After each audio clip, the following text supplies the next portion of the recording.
Hey there, wonderful listeners. Welcome back to Grandma's Real Stories.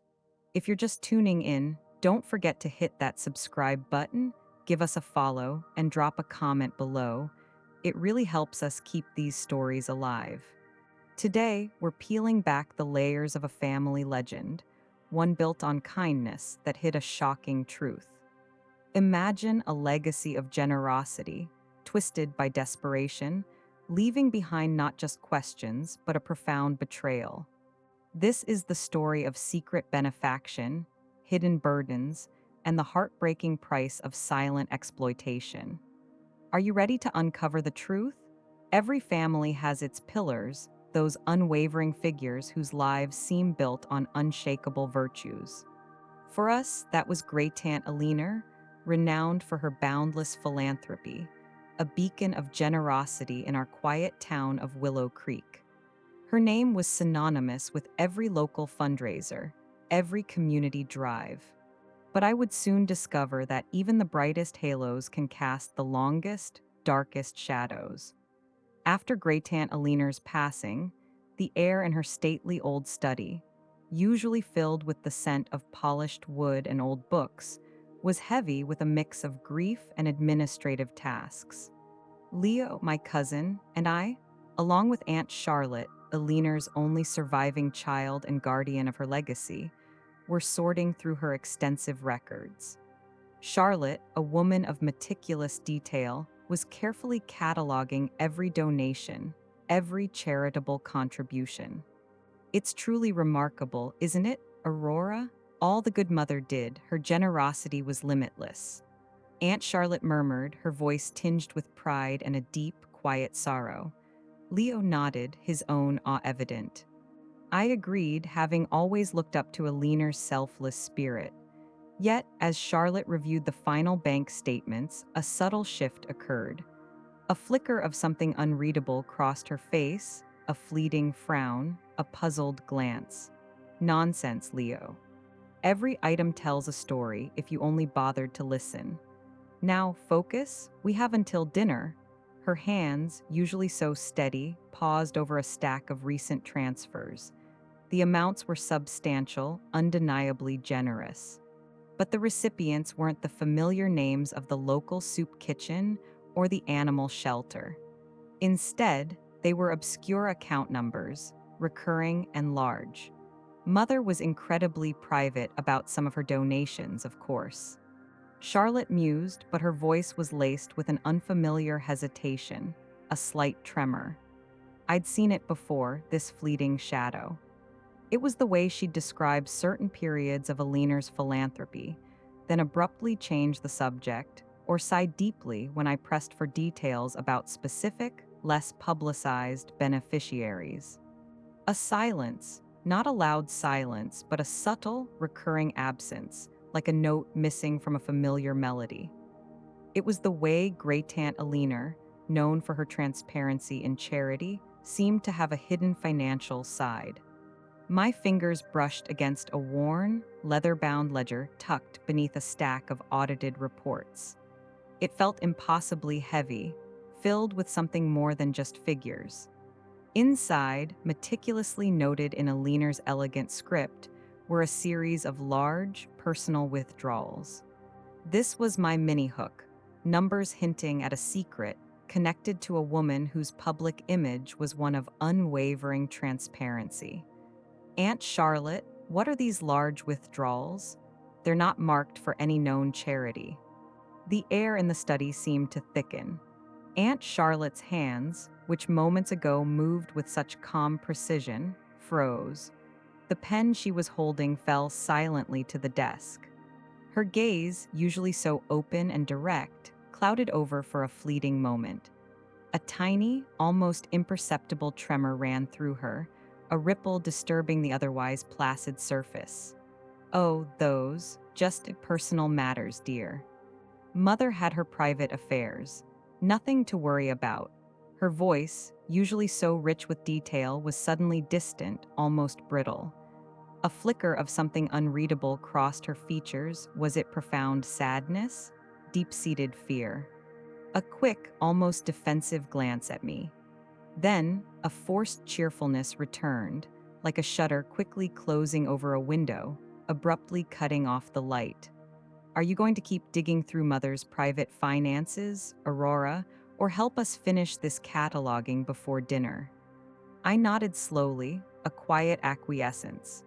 But the mysterious withdrawals and the swift, almost pained change in Aunt Charlotte's demeanor remained stubbornly fixed in my mind. That moment was a tiny, unsettling crack in the perfect facade of Great-Aunt Eleanor's seemingly flawless benevolence. It wasn't just private spending, it was a deliberate omission. An unspoken question that began to echo in the quiet study, growing louder with each passing moment, compelling me to seek answers where I knew they wouldn't be easily found. The feeling wasn't malicious, but a deep, cold certainty that beneath the warmth of her public generosity lay something fragile, something Aunt Charlotte desperately guarded. These figures weren't merely expenses. They were a silent testament to a truth the family couldn't speak, pushing me towards the next step in uncovering a burden buried long ago. The legacy of charity, I feared, was about to reveal its true, hidden cost. That night, the numbers from Great-Aunt Eleanor's ledger felt like burning embers in my mind. It wasn't just data, it was a silent accusation, a physical tether to a secret Aunt Charlotte desperately tried to keep buried. Sleep felt like a distant shore. The question about the large, unexplained withdrawals spun endlessly in my mind. It was a tiny stone thrown into the still pond of our family's past, and the ripples were starting to spread, disturbing everything. The feeling was almost magnetic, pulling me back to my laptop, a digital detective on a quiet, personal quest. The dim glow of my reading lamp felt like a portal, a secret window into a life abruptly altered. The image of Eleanor's meticulous handwriting in the ledger, detailing those mysterious transfers, haunted me. Their precision seemed to plead for their story to be heard, for their true connection to Eleanor's public persona to be revealed. A nagging curiosity, a sense of something unfinished, compelled me to search. I typed Eleanor Vance private donations, Willow Creek anonymous philanthropy, and hidden family financial support into the search bar, my fingers dancing across the keys, a frantic energy building inside. Hours melted away in the silent glow of the lamp, each click a step deeper into the past.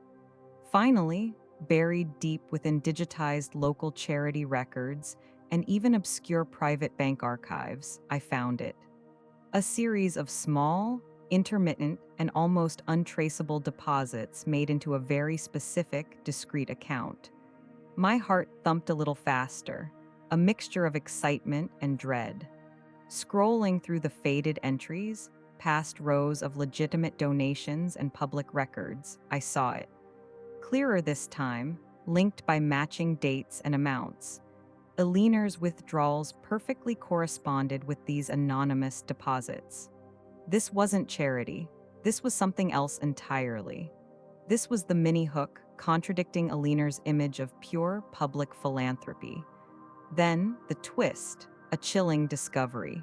Tucked away in a forgotten corner of the same archive, a tiny, almost insignificant newspaper clipping from years prior. The headline was stark, understated, yet resonated with a cold dread that spread through my veins. Local entrepreneur faces bankruptcy after business collapse. It was vague, frustratingly so, citing only unforeseen market shifts and personal misfortunes for the collapse. But the instinct, sharp and undeniable, screamed at me. This wasn't a random recipient. There was so much more to this story, a dark secret deliberately hidden. The article detailed the devastating impact on the entrepreneur, a distant cousin named Arthur Finch, who then mysteriously vanished from public life. A cold suspicion began to solidify, turning my blood to ice. If Eleanor was truly helping him, why the secrecy? Why her evasiveness? Why the hidden account? It all clicked into place, a dark, unsettling puzzle piece sliding into its predetermined slot, revealing a disturbing image. The innocent story of private matters now felt tainted, poisoned by this grim revelation. A chilling undercurrent of something deeply, irrevocably wrong, something that felt like a deliberate, desperate act driven by an unknown, powerful hand, began to churn within me. This wasn't just history. This was a personal tragedy unfolding, and I knew, with a growing sense of urgency, that I was only at the beginning of uncovering the truth. My fingers hovered over the keyboard, now desperately searching for more, the next clue beckoning from the cold, hard facts of financial records and family secrets. The whispers of hidden charity were about to scream a tale of silent exploitation. The weight of Eleanor's ledger, now open on my lap, felt like a literal stone in my gut the next morning. The vibrant colors of my family's breakfast table seemed to mock the gray despair bleeding from the precise numbers. This wasn't just about anonymous giving. It was about the chilling possibility of a profound trust deliberately abused, a generous spirit relentlessly exploited by someone in our own bloodline. I knew I had to talk to Aunt Charlotte, but the dread of breaking her carefully constructed peace was immense. Aunt Charlotte, I looked into some of Great-Aunt Eleanor's private transfers, the ones to the anonymous account, and I found something about Arthur Finch. My voice, though firm, trembled as I approached her in the kitchen, the ledger clutched in my hands like a live wire. Her humming stopped abruptly. The spatula clattered to the tiled floor, a jarring sound in the sudden quiet. She turned slowly, her eyes, usually so warm and pragmatic, widening slightly as she saw the ledger. A flicker of raw, undisguised terror crossed her face before she could mask it, a sight that made my stomach churn. Arthur Finch? Oh, Aurora, I told you, those were just mother's private matters. Nothing to concern yourself with. Put that away, dear. It's too sensitive. Her voice was forced, a desperate, almost frantic attempt to cling to the comfortable veneer of normalcy. But the warmth was gone, replaced by a thin, brittle quality, a voice on the verge of snapping. I knew this was it. This was the moment I had to push to crack open the vault of her secrets, no matter how agonizing the truth. It's not just private matters, Aunt Charlotte. The amounts were huge. And they went to Arthur Finch's private account, right after his business collapsed. What happened? Why the secrecy? Was he exploiting her? The words hung in the air, a bell tolling a forgotten memory, a final judgment. Aunt Charlotte's face drained of all color, turning a ghastly ashen. Her hand flew to her mouth, trembling violently, a silent scream of pure, unadulterated recognition and despair. Arthur? Oh, that was a long time ago, Aurora. A very difficult time for our family. Some things are better left undisturbed, buried, for everyone's sake. You don't understand the shame involved.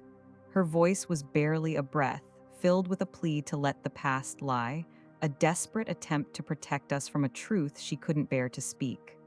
But I couldn't, not anymore. The discovery of Arthur's direct involvement had changed everything. The silence was no longer protection, it was complicity. But it involves our family, doesn't it? Was Arthur manipulating her? Was he taking advantage of her kindness? The question hung heavy in the air, a direct challenge to the carefully constructed narrative of our family's public image. This was the moment of truth, the twist in this family drama. Aunt Charlotte slowly turned back, her eyes brimming with unshed tears, a silent torrent of pain finally breaking free. A furious battle raged in her gaze, a desperate, lifelong need to protect her family's image, warring with an overwhelming, crushing burden of guilt that had finally become too heavy to bear.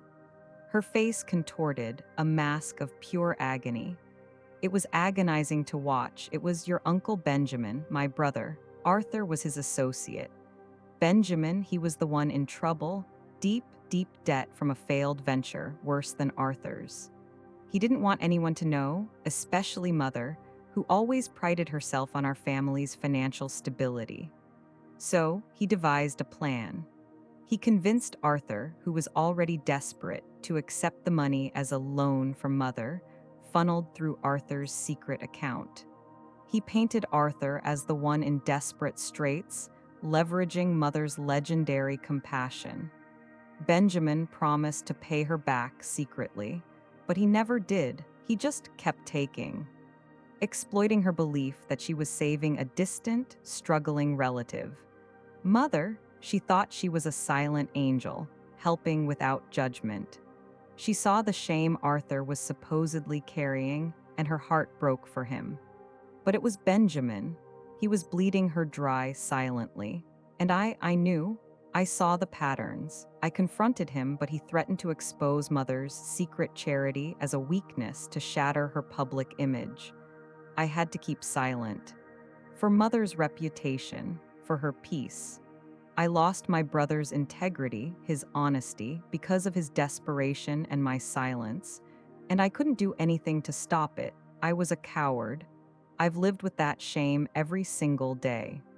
Her words were torn from her, ragged with emotion, each syllable a fresh wound. She wasn't just admitting something, she was reliving every agonizing moment right there in front of me. The casual dismissal of personal matters couldn't hide the deep, guttural agony in her voice.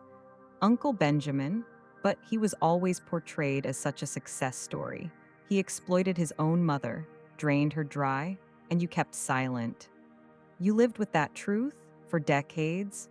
My voice, though calm, held an edge of raw, uncontained accusation I couldn't hide. It was a statement, not a question. A bitter truth acknowledged, a legacy of hypocrisy exposed. What else was I supposed to do? My parents, Mother's reputation, our family's standing, it would have been ruined. Benjamin, he was desperate. He made me promise, he made it clear. I truly thought I was doing what was right. To protect everyone, to prevent further scandal. I cried, Aurora, every day for years. The guilt, it has eaten at me every single day. I lost my brother's soul, and I couldn't do anything.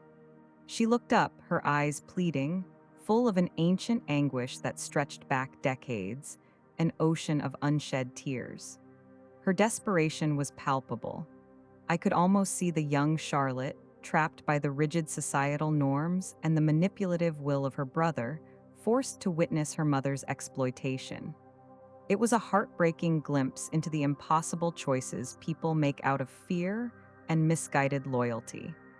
The silence in the kitchen was now thick, heavy with the weight of generations of unspoken pain, a legacy of exploitation, and a forced lie that had poisoned the roots of our family. The air itself seemed to vibrate with the raw emotion that had just been unleashed, leaving us both exposed and vulnerable. This wasn't just Eleanor's secret anymore. It was ours, now inextricably linked to the cunning, opportunistic heart of our own family tree, and the path ahead was now agonizingly clear, to confront the very foundation of who we thought we were. The facade of charity wasn't just cracked, it was utterly shattered, revealing the silent predator lurking within. The chilling confession about Uncle Benjamin's calculated exploitation of Great-Aunt Eleanor, and Aunt Charlotte's agonizing silence, hung in the air, a poisonous shroud. The image of our family, built on public acts of philanthropy, now stained by such monstrous greed and deception, ripped open a gaping wound in our perception. This wasn't just hidden history. This was a calculated theft, a profound betrayal that demanded reckoning. I felt a burning anger, a fierce need to rip through the polite veneer of our family's past and expose every ugly truth. But how do you prosecute someone who benefited from a kindness they destroyed? How do you fight the pervasive, insidious ghost of greed that still lingered? My personal quest now felt less like a search for a forgotten friend and more like an investigation into a systemic, decades-old act of silent exploitation. The memory of Eleanor's boundless generosity, once a beacon, now burned with the weight of raw injustice. My focus shifted to finding undeniable proof of Benjamin's pattern of deception, the missing pieces that would fully expose his calculated actions and, hopefully, clear Arthur Finch's name. This was the mini-hook, the hunt for tangible, irrefutable evidence that would confirm the depth of the familial exploitation and the insidious power of hidden greed. The journey led me to the darkest corners of old business ledgers, obscure private bank statements, and even discreet inquiries within the most ancient, whispered circles of the financial community.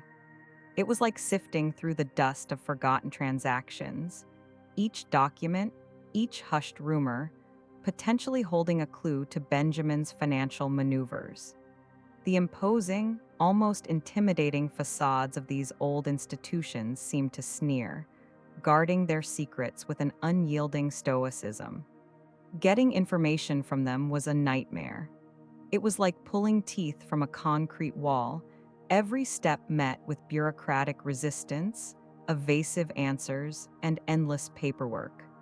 Days bled into weeks of endless phone calls, navigating labyrinthine bureaucratic hurdles, and filling out mountains of tedious legal papers, each one a test of my dwindling patience and a slow, agonizing burn of frustration.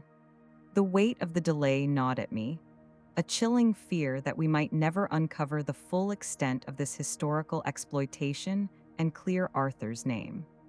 Leo, with his pragmatic approach, became an invaluable ally, a stoic force against the bureaucratic tide. His composure stretched thin by the frustrating dead ends, but his determination only growing with each closed door and evasive answer. His quiet fury, a palpable force, became the engine of our progress, pushing us forward relentlessly, his frustration a silent roar, fueling his relentless pursuit of truth. Lily, her usual bubbly energy replaced by an almost frantic edge, her emotions raw and exposed, frayed by the endless delays, finally broke. "This is ridiculous. This is too much." She burst out one afternoon after another dead-end phone call, slamming the receiver down with a frustrated cry that bordered on a desperate wail. "They're making it impossible. Maybe Aunt Charlotte just misremembered how bad it was. Maybe there's nothing here, and we're just digging up ghosts that want to stay buried, embarrassing ourselves, wasting our time while we should be figuring out how to heal." Her words, though born of frustration, hit a raw nerve. Was it possible we were wrong? Was this all a painful misunderstanding, amplified by Aunt Charlotte's guilt? A seed of doubt, cold and sharp, began to sprout, threatening to take root. But the gut feeling, the raw, visceral emotion from Aunt Charlotte's confession, was too strong to ignore. We pushed on, fueled by a grim resolve. The tension in the air was palpable, a growing unease that this discovery, this truth, might not bring closure, but instead an even deeper chasm within our family. The search for Benjamin's paper trail became a tense race against time and fading memories, leading us to the chilling twist. Deep within a forgotten lawyer's archive, a single, faded, meticulously detailed loan agreement between Benjamin and a powerful, shady investor, with a clause explicitly stating a need for discreet, untraceable funds. And tucked within that file, a discarded, unsigned note from Benjamin to Eleanor, hinting at urgent personal needs that only she could silently resolve. It was irrefutable, undeniable proof of his calculated exploitation and Eleanor's unwitting sacrifice. The monster wasn't just a shadow in history. He was real, and his legacy of deceit still breathed in our family's silent pain. The discovery of that shady loan agreement and Benjamin's manipulative note to Eleanor sent a chill straight to my soul. It wasn't just paper. It was a screaming testament to Uncle Benjamin's calculated greed, a chilling echo of the exploitation that had bled Great-Aunt Eleanor dry. The image of the successful, benevolent family member, so often idealized, shattered completely, replaced by the monstrous silhouette of a figure who preyed on his own mother's kindness. This was our mini-hook, delving into the twisted logic of familial exploitation. Driven by a mix of profound disgust and a desperate need for understanding, we dove deeper into Uncle Benjamin's personal history and the insidious financial schemes of his era. We found old business records, personal letters, and even spoke to very elderly former associates who, hesitant at first, eventually whispered of Benjamin's reckless investments and his pathological fear of financial failure being exposed. What we uncovered was a grim mosaic of ingrained desperation, a pathological fear of losing face, a fanatical obsession with maintaining the illusion of success, and a ruthless disregard for personal ethics when his own reputation was on the line. Benjamin, a man of immense charm but chilling ruthlessness, truly believed he was acting for the good of his own image, protecting his perceived status by exploiting the one person he knew would never refuse him, his mother. He saw Eleanor's generosity as a bottomless well, a direct means to escape his own catastrophic financial blunders. It painted a picture of Benjamin not just as a villain, but as a chilling product of his own ambition and fear, consumed by the rigid expectations of success, whose desperation led to monstrous acts of silent theft. The twist came when we found a series of Benjamin's private financial journals, hidden in a false bottom of an old desk in his former study.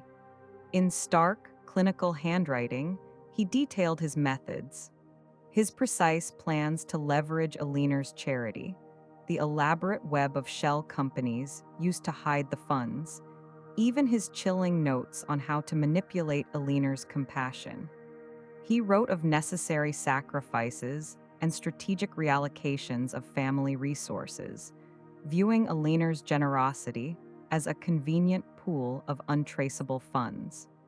The K-letter 1ECBCH tin escalated as the full scope of his calculated exploitation became horrifyingly clear.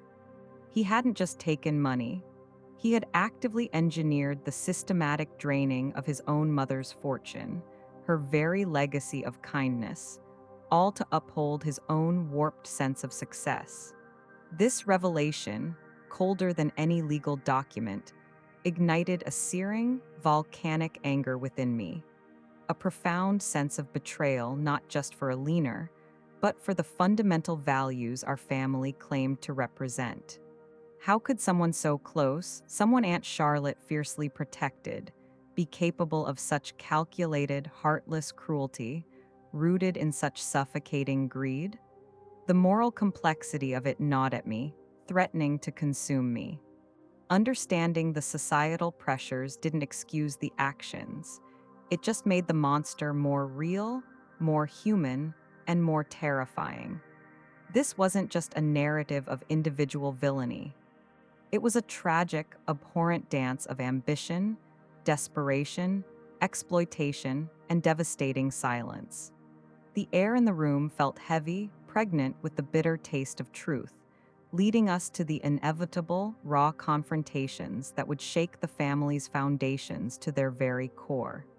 Our family's legacy wasn't just built on pride. It was built on a lie, cemented by a hidden act of bleeding a soul dry. How do you confront a phantom? A pervasive, insidious force of hidden greed that lingered long after the hands that wielded it were dust. The sheer weight of Uncle Benjamin's silent exploitation, now undeniable, threatened to crush us. We knew we couldn't bring him to justice directly, as he too was gone, but the truth had to be spoken, acknowledged, and understood by those who still blindly revered his sanitized memory of success. This was the mini-hook, facing the invisible oppressor, the enduring, toxic power of past exploitation and misplaced trust, a confrontation with a legacy that had warped lives, not just a person. We decided to hold a special, solemn family meeting, inviting the oldest living relatives who remembered Benjamin and Eleanor's financial dealings, those who had lived through the era of keeping up appearances and hidden struggles. The air in the room was thick with unspoken history, a heavy silence pregnant with hidden guilt and denial, a stark contrast to the explosive truth we were about to drop. Then I spoke. My voice, though firm, trembled slightly as I began to recount the story, starting with Aunt Charlotte's tearful confession, the truth about Benjamin's secret debts, and the brutal reality of Eleanor's exploitation. As I described the meticulous records of his financial maneuvers, the private journals detailing his schemes, the anonymous accounts, and the manipulative notes to Eleanor, faces, initially curious, twisted into expressions of profound confusion, then horror, then a raw, visceral anger. Lily's eyes welled up, reliving the initial pain of discovery. Leo stood silently beside me, his presence a rock of support, his gaze unwavering, reinforcing the chilling gravity of my words. The twist came not just from the documents, but from the faces of the elders. A few, initially in denial, began to crumble, their own long-suppressed memories of Benjamin's extravagance or recklessness slowly resurfacing. The carefully constructed image of the benevolent, successful family member shattered into a million pieces. The room erupted. Devastating shock gave way to volatile chaos. Elderly cousins, who had grown up admiring Benjamin, were utterly blindsided, some fiercely denying, screaming accusations, clinging to their fabricated memories. Others grappled openly with the horrifying implications, their faces contorted in a mix of grief and shame. This wasn't just a family secret. It was a direct assault on their understanding of their own lineage, their family's fundamental moral compass, forcing them to confront the inherent greed woven into their very identity. Accusations flew, not just about Benjamin, but about Aunt Charlotte's decades of silence, about the family members who had known or suspected and said nothing. Bitter divisions instantly formed, tearing at the very fabric of our seemingly united family. Tears flowed, not just of sorrow, but of anger, disillusionment, and a deep, soul-wrenching shame for the trust that had been violated. It was a brutal, raw spectacle of truth and its devastating aftermath, the deepest wounds of inherited exploitation exposed for all to see. For some, there was immediate, fierce denial, an almost pathological inability to accept such a dark truth about their revered ancestor, leading to angry walkouts. For others, the crushing weight of this knowledge brought a suffocating wave of shame and sadness, a gut-wrenching realization that their family's foundation was built, in part, on injustice, on the suffering of their own kin. The K-letter 1 tin reached its peak as the legacy of exploitation. Once hidden, now permeated every corner of the room, forcing each family member to confront their own complicity, their own privilege, and their own silence. There was no single confession from an oppressor. The oppressor was a system, a mindset, and the deep-seated fear of social judgment that allowed it to thrive. This wasn't just a confrontation.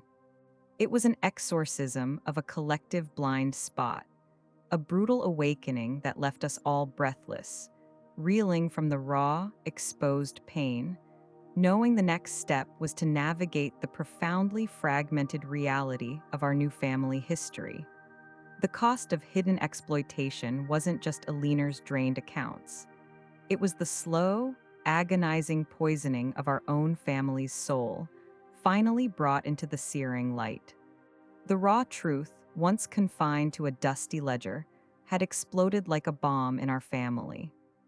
Aunt Charlotte's confession, irrevocably backed by our unearthed evidence of Uncle Benjamin's calculated exploitation, created a devastating, visible fissure within our lineage. Bringing this shattered truth to the wider family was not just a revelation, it was an act of brutal, necessary honesty. The initial family meeting had left a somber, fragile quiet, but the true mini-hook was the aftermath. The lingering shock, the whispered arguments that turned into shouting matches, and the agonizing phone calls that followed, slowly, painstakingly, eroding any pretense of unity. There was no easy way to tell them that the sweet, unassuming Aunt Charlotte had carried such a profound, painful secret due to coercion, and that their beloved Uncle Benjamin was directly responsible for a cruel act of familial exploitation. Then, the full revelation unfolded across days and weeks, as information spread, distorted and amplified by rumor, forcing every branch of the family tree to confront its own roots. My voice, firm but heavy with the weight of facts, patiently repeated the story. Eleanor's draining accounts, Benjamin's hidden debts, his manipulative tactics, and the deep-seated greed that fueled his actions. As the details solidified, faces twisted into expressions of disbelief, then horror, then often raw, bitter anger. Lily, fragile but resolute, helped answer questions, offering comfort where she could. Leo, ever the anchor of logic, provided calm, factual explanations, trying to ground the emotional storm. The twist came not in a single revelation, but in the multifaceted, unpredictable reaction of each family member. Devastating shock gave way to volatile chaos. Uncle Victor, burdened by his own past actions, struggled with the new truth about his grandfather, seeing echoes of misguided protection in his own life. Other elderly relatives who had lived through that era confessed their own vague suspicions or even quiet complicity, now haunted by their youthful silence, their faces etched with a profound, belated shame. Some vehemently denied the allegations, clinging desperately to the idealized image of their ancestors, creating fierce, bitter divisions, accusing me of trying to destroy the family's good name. Cousins argued, screamed accusations at each other, tearing at the fabric of our seemingly united family, revealing fault lines we never knew existed. Old resentments, long buried, resurfaced under the new, harsh light of this profound historical injustice. Bitter divisions instantly formed, leaving a fractured landscape of relationships, some irreparable, others clinging on by a thread. The aftermath was a long-term fallout, a slow-motion unraveling. Family gatherings became awkward, strained silences punctuated by simmering resentment, often ending abruptly. Some chose sides, retreating into their own interpretations of the truth, demonizing others. Others retreated entirely, unable to cope with the shattered facade, the crushing weight of their inherited history. It was heartbreaking to witness the fracturing of what I had always considered an unbreakable bond, knowing I was the catalyst. Yet, amidst the chaos, there was also a glimmer of painful, morbid relief. The truth, however devastating, was finally out. The silence had been broken, allowing the festering wound of exploitation and hidden shame to begin, however slowly, to breathe, to heal. The K-letter 1ECBCH tin wasn't in a single dramatic climax, but in the slow, agonizing unraveling of a family myth, replaced by a raw, uncomfortable, yet ultimately liberating reality. This wasn't the end of our struggle. It was merely the bitter beginning of true healing, a journey that would redefine what family truly meant and demand a deeper look at inherited responsibility. The cracks in our family's foundation were now exposed, demanding rebuilding, piece by agonizing piece. The fragmented reality of our family, exposed by the truth, weighed heavily, but amidst the disarray, a singular, haunting question remained. Arthur Finch, the profound injustice he suffered, the brutal damage to his reputation, the decades of his forced absence from public life, weighed heavier on my conscience than any family feud. How could we possibly begin to truly heal if we didn't attempt to atone for the original sin, to find the man whose life had been irrevocably altered by Uncle Benjamin's deceit? This was my mini hook. A desperate yet hopeful quest for an individual who had become the silent scapegoat, a living symbol of exploitation and misplaced blame. My search for Arthur was a painstaking, often disheartening process. Decades had passed.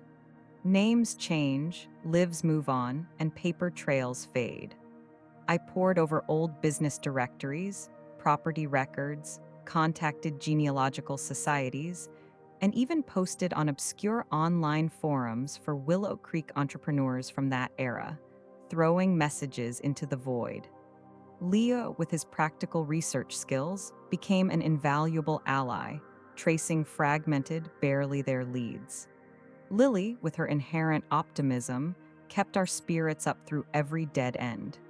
We were driven by a collective sense of purpose, not just for Eleanor's memory, but for the wronged Arthur, for the sake of true justice for his tarnished name. The process was agonizingly slow, frustrating. Days stretched into weeks, then months, filled with unanswered emails, cold calls met with silence, and the dispiriting comfort of archived data that offered no current paths. Doubt, a subtle, insidious whisper, tried to creep in. Was he even still alive? Had his spirit been broken? Would he even want to be found by the descendants of those who destroyed his reputation? Had our family's shadow extended so far, so completely, that even hope was an illusion? But then, the twist, a blinding flicker of light in the overwhelming darkness, a moment that made my breath catch. An unexpected reply from a small, independent accounting firm in a distant city. An elderly, retired accountant remembered an Arthur Finch, a meticulous, somewhat reclusive client who had vanished years ago. And incredibly, a forwarding address still listed. My heart leaped, a violent surge of adrenaline replacing the weariness. This wasn't a ghost hunt anymore. This was real, tangible, breathtaking. Arthur was out there, his life lived, despite the injustice, despite the silence. The K-letter 1ECBCH tin escalated as the abstract victim became a tangible person, a name with an address, and the immense, terrifying weight of our potential atonement became overwhelming. A surge of protective energy, a fierce sense of compassion, coursed through me, hardening my resolve. My personal view on this had solidified into an unshakable conviction. Exploitation, especially when born of greed and the fear of exposure, ultimately inflicts its own insidious, soul-crushing form of cruelty. It leaves victims unseen, unheard, their reputations shattered, their peace stolen, their pain lingering in the shadows for generations. I composed a letter, carefully, respectfully, pouring my heart into every word, explaining our family's painful journey, Aunt Charlotte's profound regret, and our desperate hope to offer understanding and, if possible, amends. It was a silent conversation between generations, across decades, united by a shared history of profound hurt. This was no longer just about family secrets. It was about human connection, about the courage to face uncomfortable truths, about offering a chance at closure where there had only been omission, only erasure. The air around me felt charged, not with dread, but with a palpable sense of urgent purpose. The path forward was clear, daunting beyond measure, but filled with the unwavering conviction that finding Arthur, truly seeing him, was the only way to begin mending the broken pieces of our shared, tragic history. The echoes of a tarnished name demanded a voice, and Arthur deserved to be heard. The letter, dispatched into the vast unknown, felt like a desperate plea cast upon stormy seas. Days turned into agonizing weeks, each moment punctuated by the crushing silence of anticipation. We knew Arthur owed us nothing. His life had been irrevocably altered by Uncle Benjamin's deceit and the family's inaction, and the idea of him rejecting our outreach, closing that fragile door forever, was a very real, very painful possibility. This was the mini hook, the terrifying vulnerability of reaching out after decades of forced separation and unjust blame, the unknown answer hanging heavy in the air, determining not just Arthur's future, but our own family's capacity for redemption and true understanding. Then a small, unassuming package arrived. No fanfare, no dramatic flourish, just a thick, leather-bound financial journal filled with meticulous but now irrelevant business plans. My hands trembled as I opened it, my heart pounding like a drum against my ribs. Inside, a tiny, almost hidden note tucked into the very last page. The truth, once obscured by shadows, always finds its way. Thank you for seeking the light. It was unsigned, but the careful script, the quiet dignity of the message spoke volumes. This was the twist, not a dramatic reunion, but a subtle, deeply profound acknowledgement, a testament to his enduring strength and his capacity for quiet understanding. The K letter 1 ECBCH tin here was internal, the slow, cautious, almost reverent dance of two souls finally connecting across a vast chasm of injustice, moving beyond anger to a fragile, shared peace. Over the next few months, our connection with Arthur blossomed in a unique way. We exchanged more letters, raw and honest, filled with details of Eleanor's true generosity and Benjamin's manipulations. He, in turn, shared the crushing weight of his ostracization, the bitterness, but also the peace he found in quiet perseverance. There was no instant forgiveness, no magical erasure of the past, but there was understanding. We confessed Aunt Charlotte's anguish, her lifelong regret, and the immense pressure she faced from Benjamin. Arthur, in turn, shared the crushing depth of his own pain, the confusion of his youth, the profound loss of his reputation, and the eventual, hard-won acceptance of a life he hadn't chosen. The conversations were raw, difficult, profoundly healing, and laced with a bittersweet ache for the years lost. The path to reconciliation, both with Arthur and within our own fractured family, was agonizingly nonlinear. Some relatives, unwilling or unable to face the harsh realities of Benjamin's exploitation or Charlotte's decades of silence, chose to remain estranged, their denial a shield. The wounds were too deep, the betrayals too personal for some to ever bridge. But for many, including Aunt Charlotte herself, who now openly spoke of Benjamin's actions and her profound remorse, a tentative, fragile healing began. The process of understanding the full truth of the past became a collective family mission, a shared act of atonement, a slow dismantling of old prejudices and controlling impulses. We pooled resources, gathered more stories, pouring our collective energy into understanding the nuances of familial exploitation and supporting each other through the raw emotions. There was a quiet dignity in this shared purpose, a sense that we were not just seeking individual justice, but seeking our own collective redemption. This painful journey led to unexpected connections, to a deeper, more honest understanding of each other, stripped of pretense. We learned that forgiveness wasn't about forgetting, but about acknowledging the pain, accepting the imperfections, and choosing to rebuild, one fragile brick at a time, creating something more resilient, more authentic. The fragile hope, now tinged with ongoing grief for the lost trust and the damage done, led us toward tentative steps forward, creating deepened connections forged in the crucible of shared, hard-won truth. The journey was not about erasing the past, but about bravely facing it, accepting its scars, and slowly, painstakingly, moving towards a future built on honesty and true understanding. The echoes of tarnished names had finally given way to a chorus of healing, redefining the very meaning of family. Years passed, marked by quiet progress and the slow, arduous work of healing. The final chapters of this story unfolded not with a grand, dramatic flourish, but with the gentle, profound cadence of lives lived honestly. The culmination of our long journey wasn't about retrieving lost money or fixing every past wrong perfectly. Instead, it was about retrieving something far more valuable: our family's truth, and with it, a chance at genuine connection, understanding, and a pathway towards true atonement. Arthur Finch, though he remained reclusive, found a quiet peace in the acknowledgement.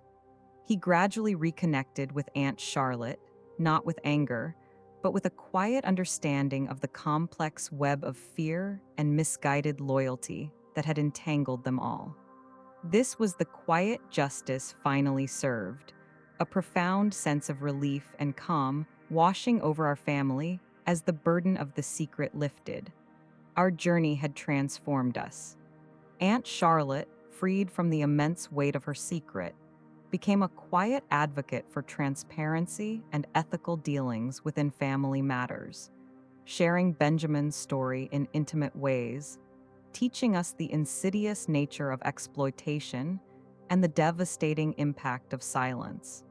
Lily found her voice, becoming a passionate advocate for honesty and open communication within families, carrying Eleanor's true legacy forward, ensuring no other family member would suffer in silent despair. Leo, with his pragmatic approach, helped us navigate the complex emotional landscape, fostering understanding where bitterness might have grown, anchoring our efforts towards healing. For me, the meaning of inheritance had expanded far beyond possessions. It was the inheritance of truth, of resilience, of the complex, flawed, yet enduring power of family. It highlighted the deeper meaning of the inheritance, not just in what was given, but in what was learned, endured, and ultimately healed. This story, our story, became a profound thought, a lasting lesson. It taught us that silence, especially when born of fear of judgment or misguided protection of reputation, can be a heavy burden, a destructive force that poisons generations, leading to devastating misunderstandings, irreparable rifts, and the exploitation of trust. But honesty, however painful, holds the power to liberate, to heal, and to forge stronger, more authentic bonds. The true legacy isn't in what's hidden, but in the courage to reveal, to acknowledge, and to mend. It's about recognizing that every family has its shadows, but it's in bringing those shadows into the light that we find our true strength, redefining what it truly means to be a family. The charity case was never just about money.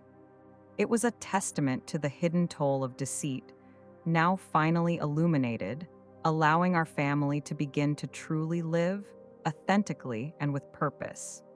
Thank you for listening to The Charity Case. If this story resonated with you, please leave a comment below, share your thoughts, and subscribe for more real stories from the past.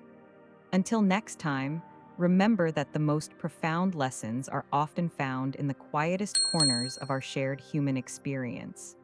Farewell.